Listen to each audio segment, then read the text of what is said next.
நல்லது பண்றதுக்கு அரசியலுக்கு வாங்கடா, கொள்ளை அடிக்கிறது கொலை பண்றதுக்கு கூட அரசியலுக்கு. மக்களே, நம்ம welcome to Gistalk, welcome to another video. நான் இந்த வீடியோ ரொம்ப சந்தோஷமாக மேக் பண்ணுறேன். ஏன் தெரியுமா? நீங்களாம் எந்த மாதிரி கனவு கண்டுட்டு இருக்கீங்க அப்படின்னு தெரியல, தமிழ்நாடு இப்படி மாறணும் அப்படின்னு. பட் நான் பல வருஷமாக அந்த கனவோடு தான் இருக்கிறேன். ஏன்னு கேட்டிங்கன்னா, நான் கிட்டத்தட்ட 21 வயசுலேருந்தே வெளிநாட்டில் தான் சுற்றிட்டு இருக்கேன் வேலை விஷயமா. அப்போ அந்த ஒரு நாடுகளில் நம்ம வேலை பார்த்தாலுமே அந்த நாடுகளில் இருக்கக்கூடிய அந்த சுத்தம், சுகாதாரம், சௌகரியம், அந்த மாதிரி விஷயங்கள்லாம் நம்ம ஊருக்கு வெக்கேஷன் வரும்போது பார்த்திங்கன்னா இல்லாமல் போயிடும். முக்கியமாக நம்ம பார்க்க வேண்டிய விஷயம் என்னென்னு பார்த்தீங்கன்னா டிராஃபிக்கு, அதுக்கப்புறம் பார்த்திங்கன்னா ரோட் பொல்யூஷனு, அதுக்கப்புறம் பார்த்திங்கன்னா வீட்டில் உட்காந்துருந்தோம், அது இந்த வெயில் காலத்தில் வந்து சிக்கிட்டோன்னு வைங்களேன், ஃபேனு கரெக்டாக ஓடிக்கிட்டே இருக்கும், டப்புன்னு கரண்ட் போயிடும். அப்புறம் எப்போ வரும்னே தெரியாது. அந்த கரண்ட்டுக்காக வெயிட் பண்ணிட்டு உட்காந்துருப்போம். கிராமத்துலலாம் சொல்லவே வேண்டாம், அவ்வளோ நேரம் கரண்ட் போகும். இப்படிலாம் வந்து இருக்கும். ப்ளஸ் கொசு கொடி வேறு தாங்க முடியாது. ஸோ இதிலே வந்து நம்ம அப்படியே இருந்து பழகினா வேறு விஷயம். நம்ம 21 வயசுலாம் சுற்றிட்டு இருக்கனால இந்த வெக்கேஷன் வர டைமில் அதெல்லாம் பார்க்கறதுக்கு கடுப்பாகி எப்படா திருப்பி நம்ம வெளிநாட்டுக்கு போவோம் அப்படின்னு தான் தோணும். ஏன்னா அந்த அளவுக்கு நம்ம நாட்டை நாசம் பண்ணி வச்சுருக்காங்க இந்த அரசியல்வாதிங்க. எனக்கு அதான் தோணும், இங்கேயும் தான் ஆள்றாங்க, அங்கேயும் தான் ஆள்றாங்க, ஆனால் நம்ம நாடு மட்டும் ஏன்டா அப்படி குப்பை மாதிரி வச்சுருக்கீங்க அப்படின்னு தோணும். என்னுடைய இத்தனை வருஷம் ஏக்கம், கனவு, இந்த மாதிரி விஷயங்கள் எல்லாமே இனி தமிழ்நாட்டிலையும் வந்து மாறும், இந்த மாதிரி விஷயங்கள்லாம் இனி தமிழ்நாட்டிலையும் நடக்கும் அப்படின்றதுக்கான ஒரு நம்பிக்கை இன்றைக்கி வந்து பிறந்திருக்கு. அந்த நம்பிக்கை தான் வந்து தளபதி விஜய் அவர்கள் கொடுத்த மேனிஃபெஸ்டோ. அந்த மேனிஃபெஸ்டோவில் முக்கியமான 10 விஷயத்தை மட்டும்தான் அவர் இன்றைக்கி வந்து பேசியிருந்தார். ஆனால் அது எவ்வளோ முக்கியமான விஷயம் அப்படின்றது வந்து எல்லாருக்குமே வந்து புரியுதா இல்லையான்னு தெரியல. அதில் ரொம்ப ரொம்ப முக்கியமான ஒரு விஷயத்தை நான் அந்த வீடியோவில் எக்ஸ்பிளைன் பண்ண போகிறேன். அதுக்கப்புறம் பார்த்தீங்கன்னா தளபதி வந்து இந்த நாட்டை எப்படி இவங்க சீரழித்து வச்சுருக்காங்க அப்படின்ற ஒரு விஷயத்தையும் சொன்னார். அதுக்கப்புறம் முக்கியமான இன்னொரு ஒரு விஷயத்தையும் சொன்னார். அதையும் இந்த வீடியோ டிஸ்கஸ் பண்ணுவோம்.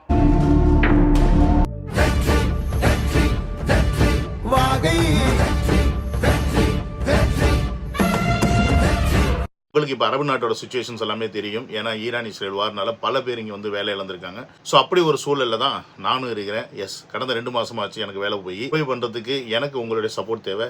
ஸோ முடிஞ்சுனா உங்களால் இந்த QR கோட் யூஸ் பண்ணி உங்களால் முடிஞ்ச சப்போர்ட்டை நீங்கள் எனக்கு செய்யுங்க. அரசியல்னாவே தேர்தல் வாக்குறுதிகள் அப்படின்றது ரொம்ப ரொம்ப ரொம்ப முக்கியம். அதை வச்சு தான் மக்களை இத்தனை வருஷமாக முட்டாளாக்கி இவங்க ஓட்டு வாங்கி அவங்க குளிர் காஞ்சிட்டு இருந்தாங்க அப்படின்ற விஷயத்தை ரொம்ப சிம்பிளாக முடிச்சிட்டாரு. அதாவது இவங்க கிட்ட என்ன ஒரு தேர்தல் வாக்குறுதி இருக்கோ அதே தேர்தல் வாக்குறுதி தான் அந்த பக்கம் இருக்கும். அதாவது இவன்ட்டு இருந்து 1-2 இருந்தால் பரவாயில்ல, ஒட்டுமொத்தமாக அப்படியே தான் இருக்கும். ஆனால் சின்ன சேஞ்சஸோட இவன் 8000 கொடுத்தா அவன் 10,000 தருவான், இவன் ஃப்ரிட்ஜு கொடுத்தா அவன் ஏசி தருவான், அவ்வளோதான். இப்படி தான் இருக்கே ஒழிய வளர்ச்சியை பற்றின திட்டங்கள் அந்த மேனிஃபெஸ்டோவில் இருக்கான்னு கேட்டிங்கன்னா சத்தியமாக இருக்காது. அந்த மாதிரி ஒரு மேனிஃபெஸ்டோ தான் இத்தனை வருஷமாக நம்மக்கிட்ட கொண்டாந்து சேர்த்தாங்க. அதே சமயத்தில் வளர்ச்சியை நோக்கி ஒரு மேனிஃபெஸ்டோ கொடுக்குற ஒரு சில கட்சிகளும் மாற்று கட்சிகளும் இருக்குதுன்னு சொன்னார். அதை நான் ஓப்பனாகவே சொல்கிறேன். யாருன்னு கேட்டிங்கன்னா நாம் தமிழர் கட்சி தான் சொல்லுவேன். வளர்ச்சியை திட்டங்கள், அதாவது வளர்ச்சி எப்படிலாம் நான் செய்வேன் அப்படின்றத சீமானவர்கள் பல வாட்டி அவருடைய மேனிஃபெஸ்டோவில் சொல்லியே இருந்தால் கூட சார்பு பொருளாதாரம்ன்ற ஒரு விஷயத்தை அவர் முன்னெடுத்து வைப்பார். அது பாசிபிலிட்டிஸ் இல்லையான்றது மேட்ரு கிடையாது, அதை செய்யறதுக்கு நீ சிஎம்மாக இருக்கியா இல்லைன்றத மேட்ரு. ஸோ நீ சிஎம் அப்படின்ற அந்த இடத்துக்கு நீ போகவே மாட்டே அப்படின்னா நீ எத்தனை வரைபடங்கள், எத்தனை திட்டங்களை கொடுத்தாலும் உன்னால் செயல்படுத்த முடியாது அப்படின்றத சீமானும் புரிஞ்சுக்கணும், சீமானை ஃபாலோ பண்ணுற தம்பிகளும் புரிஞ்சுக்கணும். அப்படின்றது தான் இங்கே தளபதி அவர்கள் அப்படியே மேலிட்டு எனது கோடிட்ட இடங்களை நிரப்புகன்னு சொல்லுவார்ல, அந்த மாதிரி நிரப்பிட்டு போயிட்டாப்புல. ஸோ இந்த மாதிரி தேர்தல் வாக்குறுதியை இதுவரைக்கும் எந்த தலைவனும் தந்ததில்லை அப்படின்றத நான் சொல்லுவேன். ஏன்னா ஒரு திட்டம் அப்படின்றது நான் ஆட்சிக்கு வந்தால் அப்படின்றது இன்னைக்கு வர்றது மேட்ரு கிடையாது. என்னுடைய கனவு அடுத்த 10 வருஷத்தில் நான் என்னவா கொண்டாந்து இந்த தமிழ்நாட்டை வைக்க போகிறேன் அப்படின்னு ஒன்று இருக்குது பார்த்தீங்களா, அதை இன்னைக்கு இந்த தேர்தல் அறிக்கையில் சொல்லியிருக்காரு பாருங்க. இது எந்த தலைவனாவது இன்னைக்கு சொல்லியிருக்கானா? அதுதான் இங்கே தளபதி கிட்ட ஸ்பெஷாலிட்டி. இப்போ தளபதி மேலே எல்லாரும் வச்ச குற்றச்சாட்டு என்னவா, இவர் எங்கே போனாலும் என்னப்பா இஷ்டத்துக்கு மற்றவங்க மாதிரியே இவரும் வந்து எல்லாத்தையும் ஃப்ரீன்றாரு. கேட்டால் இத்தனை லட்சம் கடன் தருவேன்றாரு, ஸ்டூடெண்ட்ஸுக்கு 20 லட்சம் கடன் தருவேன்றாரு, அங்கே பார்த்தீங்கன்னா 25 லட்சம் காப்பீடு தருவேன்றாரு, அதுக்கப்புறம் பார்த்தீங்கன்னா மகளிருக்கு 2500 ஃப்ரீ தருவேன்றாரு, சிலிண்டர் தருவேன்றாரு, கல்யாணத்துக்கு தங்கம் தருவேன்றாரு, பட்டு சேலை தருவேன்றாரு. எங்கேருந்து கொடுப்பாரு? எல்லாத்தையும் ஓசியில் எப்படி கொடுப்பாரு? ஆல்ரெடி தமிழ்நாட்டில் 10 லட்சம் கோடி கடன் இருக்குது, இந்த கடனை அடைக்காமல் எப்படி இவர் வந்து எல்லாத்தையும் செய்வார் அப்படின்ற மாதிரி பல கேள்விகளை விஜய் அவர்கள் மேலே முன்னாடி வச்சுட்டு போயிட்டே இருக்காங்க. விஜய் அவர்களும் போகிற இடத்துல எல்லாமே தன்னுடைய நலத்திட்டங்கள் என்ன, நான் என்ன செய்ய போகிறேன், மீனவர்களுக்கு என்ன செய்வேன், நெசவாளர்களுக்கு என்ன செய்வேன், ஆசிரியர்களுக்கு என்ன செய்வேன், செவிலியர்களுக்கு என்ன செய்வேன், அரசாங்க ஊழியர்களுக்கு என்ன செய்வேன் அப்படின்றத எல்லாத்தையும் சொல்கிறாரு. அதே மாதிரி முதியவர்களுக்கு என்ன செய்வேன், அதே மாதிரி இந்த போதை கலாச்சாரத்தை ஒழிப்பேன், சட்ட ஒழுங்கை வந்து சீர்படுத்துவேன், பெண்கள் பாதுகாப்பை உறுதிப்படுத்துவேன்ற மாதிரி விஷயத்த சொன்னாலும் எப்படி நீ செய்வ? காசு எங்கே இருக்கு உன்ட்ட?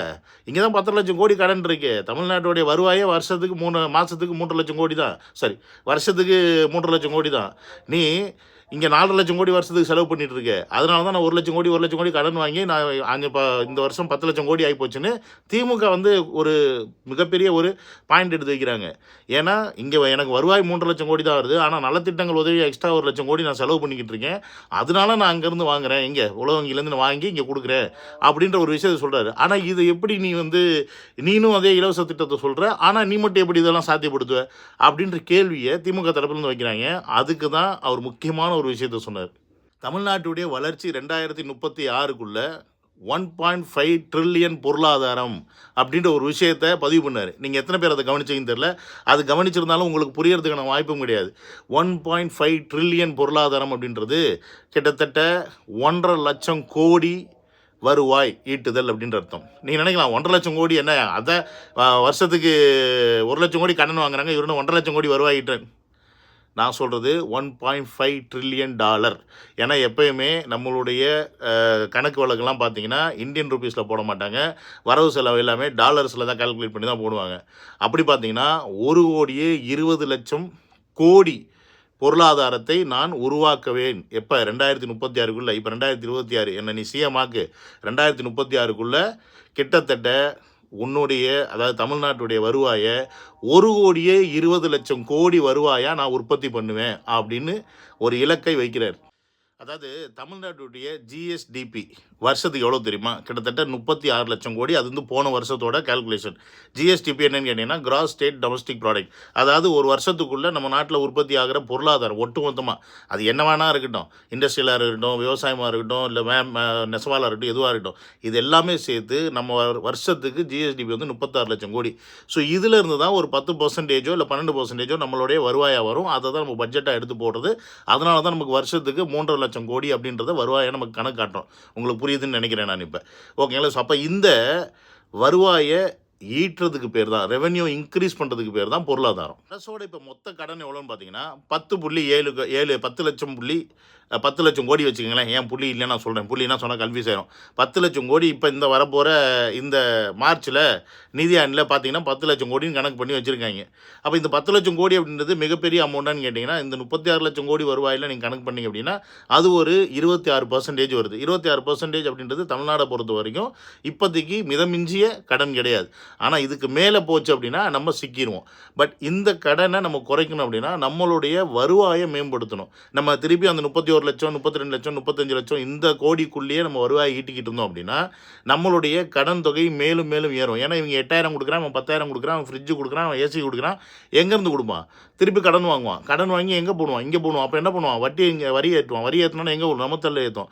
நம்ம தள்ள வந்தால் என்ன ஆகும்? விலைவாசி ஏறும். விலைவாசி ஏறினா நம்ம சம்பாதிக்கிற வருமானம் ஏறுமா? ஏறாது. நம்ம சம்பாதிக்கிற வருமானம் அதே தான் நிற்கும். அப்போ நம்ம திருப்பி நம்மளுடைய நிலைமை திருப்பி இன்னும் கீழே போவோம். இன்றைக்கி 20,000 சம்பாரித்து ஒருத்தன் குடும்பம் நடத்த முடியும்னா நாளைக்கு 30,000 இவங்க ஆட்சிக்கு வந்தால், திராவிட அரசியல் ஆட்சிக்கு வந்தால் நாளைக்கு நீ 30,000 சம்பாரிச்சாலும் பத்தாது.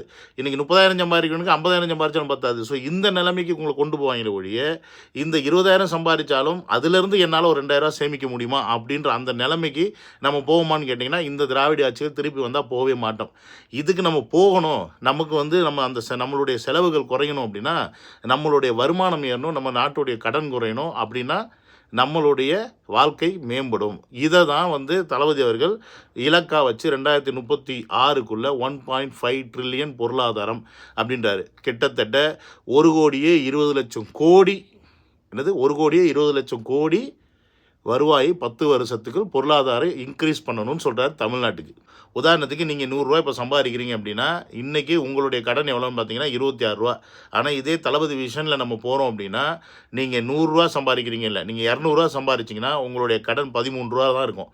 அப்போ நீங்கள் பார்த்துக்குங்க, உங்களுடைய வருவாய் உயரும், இந்த கடனும் இங்கே குறையும். ஸோ இதை தான் வளர்ச்சிக்கான திட்டமாக சொல்கிறது. இந்த வளர்ச்சியை மேம்படுத்தி தான் ஒரு அரசாங்கம் இயங்கணும் அப்படின்றது தான் நிதர்சனமான உண்மை. அப்படிப்பட்ட தலைவர்கள் தான் நமக்கு தேவை அப்படின்றது நீங்கள் புரிஞ்சுக்கணும். அதனால தான் நீங்கள் இன்றைக்கி நம்ம இன்றைக்கி அண்ணாந்து பார்க்கக்கூடிய சிங்கப்பூராக இருக்கட்டும், மலேசியாவாக இருக்கட்டும், லண்டனாக இருக்கட்டும், அமெரிக்காவாக இருக்கட்டும், ஆஸ்திரேலியாவாக இருக்கட்டும், ஏன் துபாயாக இருக்கட்டும், எல்லாத்தையும் ஏன் அண்ணாந்து பார்க்குறோம்? இவங்கெல்லாம் இந்த மாதிரி பொருளாதாரத்தின் அடிப்படையில் வளர்ந்த நாடுகளாக இருக்கிறனால அவங்க நாட்டு மக்களுக்கு தேவையான அனைத்து சலுகைகளையும் செஞ்சுக்கிறாங்க.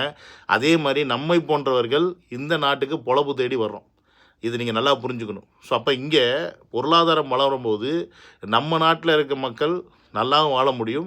நம்ம நாட்டை நோக்கி நிறைய பொருளாதார இன்வெஸ்டர்ஸும் உள்ளே வருவாங்க அப்படின்றத நீங்கள் புரிஞ்சுக்கணும். இதெல்லாம் எப்படிப்பா சாத்தியமானு கேட்டிங்கன்னா, அதற்கு தான் இன்னொரு பாயிண்ட்டையும் சொன்னார். நிறைய முதலீட்டாளர்களை உள்நாட்டும் வெளிநாட்டு முதலீட்டாளர்கள் தமிழ்நாட்டிற்குள் முதலீடு செய்ய வருவார்கள் அப்படின்ற ஒரு விஷயத்தை பதிவு பண்ணுறார். விச் மீன்ஸ் பிஸ்னஸ் டெவலப்மெண்ட் ஆகணும். அப்போ தான் அங்கே இருக்க இளைஞர்களுக்கு வேலை வாய்ப்பு வரணும். வேலை வாய்ப்பு வந்துச்சுன்னா தான் பொருளாதாரம் வரும். பொருளாதாரம் வந்துச்சுன்னா தான் வாழ்க்கை மேம்படும். இதை நமக்கு முதல்ல புரிஞ்சுக்கணும். இப்போ இதெல்லாம் வரணும் அப்படின்னா இதெல்லாம் நடக்காமல் இருக்கணும் அப்படின்றதுக்காக தான் என்ன பண்ணுறாங்கன்னா, நம்ம எல்லாத்தையும் போதையின் அடிப்படையில் மைண்டை வந்து டாஸ்மாக்லேயும் மைண்டை வந்து போதை கலாச்சாரத்துலேயும் இந்த மாதிரி ஒரு ஃபோக்கஸில் திராவிட கழகங்கள் வச்சுக்கிட்டு இருக்கு.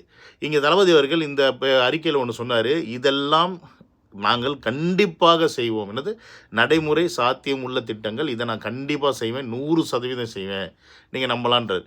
அதே மாதிரி நாங்கள் சொல்லாததையும் செய்வோம் அப்படின்னு ஒரு விஷயத்த சொல்கிறார். அங்கே நீங்கள் புரிஞ்சிக்க வேண்டியது என்ன அப்படின்னா, நம்ம நாட்டில் இப்போ இந்த பொருளாதாரம் வளர்ச்சி அடையணும்னா நம்ம உள்ளூர் மக்கள் அங்கே வேலை அதிகமாக பார்க்குறதுக்கு ரெடியாக இருக்கணும்.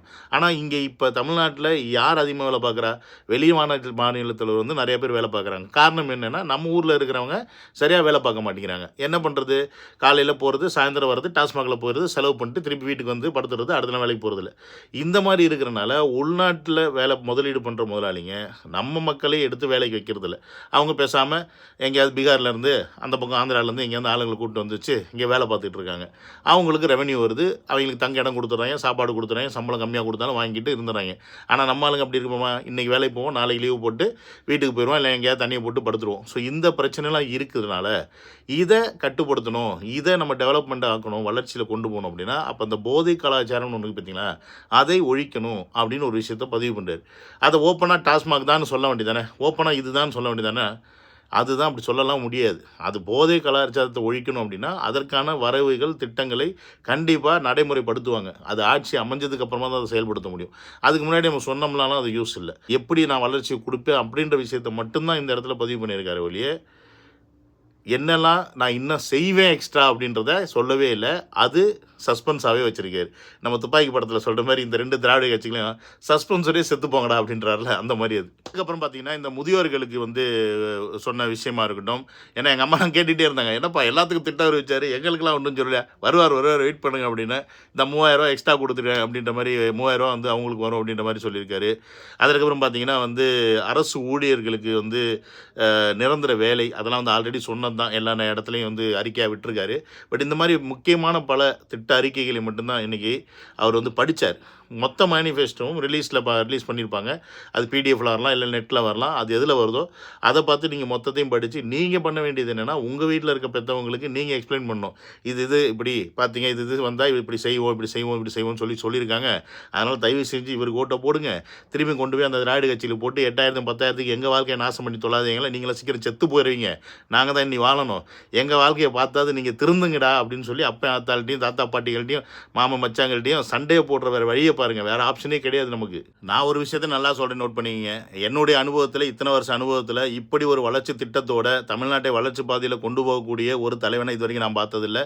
2 திராவிட கட்சிகளும் மாறி மாறி மக்களை இப்படி முட்டாளாக்கலாம் தான் பார்த்துட்டு இருந்திருக்காங்க. ஒரு மிக சரியான தொலைநோக்கு பார்வையுடைய வளர்ச்சி திட்டத்தோடு வந்து இறங்கி இருக்கிற ஒரே ஒருத்தர்னா அது விஜய் அவர்கள் தான். இப்போதைக்கு அவர் ஒரே ஒரு விஷயம் முன்னாடி சொன்னார், ஒரு நல்ல தலைவன் இருந்தால் போதும், அவரை சுற்றி இருக்கக்கூடிய ஆட்களை வச்சு நிர்வாகத்தை செமையாக செய்யலான்னு. அதை தான் இன்றைக்கி வந்து சாம்பிளாக காமிச்சிருக்காரு. எதில்? அவருடைய தேர்தல் அறிக்கையில் ஒரு சாம்பிளாக காமிச்சிருக்காரு.